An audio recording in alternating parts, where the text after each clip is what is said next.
the HTC One X, which is their flagship device. Some of the new features on Sense, goes around 4 pillars. One of those pillars is the camera feature. Last year, over 45 million pictures were taken on your mobile device and uploaded to the likes of Facebook. So what we've done is really improved the camera feature. So if I press the camera button, as you can see, it's really fast loading up the camera. If I press the camera button, it takes in 0.7 of a second, it takes a shot.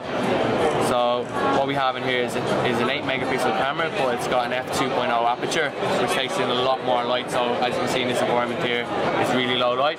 But if I take a picture, if you compare that to another device, it looks way clearer on this with the flash off. Other features that we have on it. So if I press and hold the camera button, it takes shots. It can take it at 0.3 of a second between each shot, and that's faster than the blink of an eye. What you can do then is you can see all the shots you've took. You can choose which one you want out of this, or else I can choose best shot. I'll let the software decide what shot was the best out of the ones I've taken. Other cool features that we have in here, if I press record, so this is now recording this scene here, I can also take still images while it's recording. Also afterwards, if this was a video that you want to go back and play, and those pictures, still images you took that wasn't the ones you wanted. Is it okay if we compare the 4S? Yeah. So if we go in, I'll just compare cameras. So as you can see, lock there. Okay. So then if I go into that, say, video that I've taken, in here, while the video is playing back, you can see you can press the shutter button, you press pause, you go through frame by frame and then choose what image you want.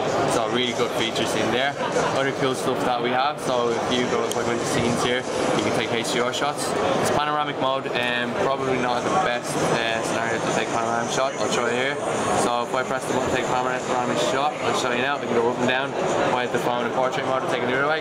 So what you have here is screens, so if I have to hold it over the screen. Up to the next one, which is kind of a bit off because of where I am, I'm a bit too close to the thing. But what it does then is stitches them together. It's a much better way of taking panoramic shots, whereas before if you just went up, you might go on an angle and crop off a lot shot and you won't get the whole lot in there. So what we have as well in the camera is linked to a Dropbox, so Dropbox is really integrated into the device. What that brings is you can upload your pictures from the device, so you can see them on Dropbox in the camera gallery. You can see your Dropbox folder, so you can have your cloud storage pictures in there. It saves storage on the device, so 25 gigs when you sign in on our devices with Dropbox for free, which is a really good feature. So